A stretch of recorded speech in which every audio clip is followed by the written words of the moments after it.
मैं सोच रहा था अभी कुछ वक्त है मेरे ऑफिस जाने में, तो तुम कहो तो ड्रॉप कर देता हूँ मैं तुम्हें। नहीं अजलान, मेरा रास्ता तुमसे ऑपोजिट है। नहीं मेरी जान, अपोजिट तो नहीं है, बल्कि मेरे रास्ते में ही है। कोई इशू नहीं है, मैं तुम्हें ड्रॉप कर दूंगा। नहीं अजलान, मेरा रास्ता ऑपोजिट है क्योंकि मैंने अपना क्लिनिक चेंज कर लिया है।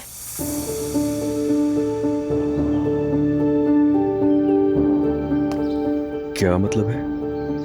आसान बात तो कही है। मैंने इंटर्नशिप उस क्लिनिक में ली है जहां मेरा शौहर स्टाफ को खरीद ना सके। नहीं समझ आ रही मुझे तुम्हारी ये बात। इसमें समझने वाली क्या बात है अजलान?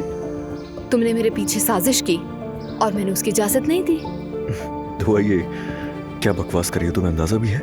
माफ करना, क्यों, क्या हुआ? तुम मेरे पीछे साजिश करोगे और मैं चुप बैठकर देखूंगी?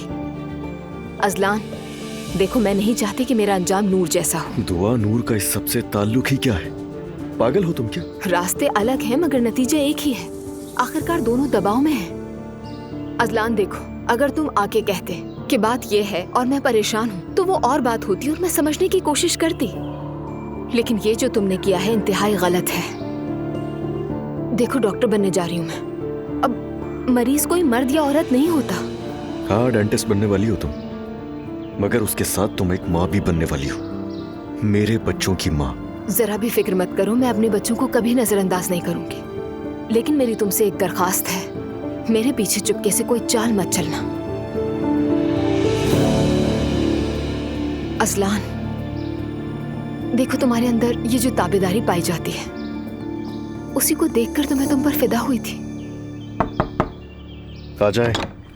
सुबह बखैर अजलान साहब। आपको भी। अब्दुल्ला साहब दुआ साहिबा को स्टडी रूम में बुला रहे हैं। ठीक है, शुक्रिया। मुझे क्यों बुलाया है? पता नहीं, मुझसे तो कुछ भी नहीं कहा उन्होंने। अल्लाह खैर करे। रिलैक्स हो जाओ, इतना घबरा क्यों रही हो?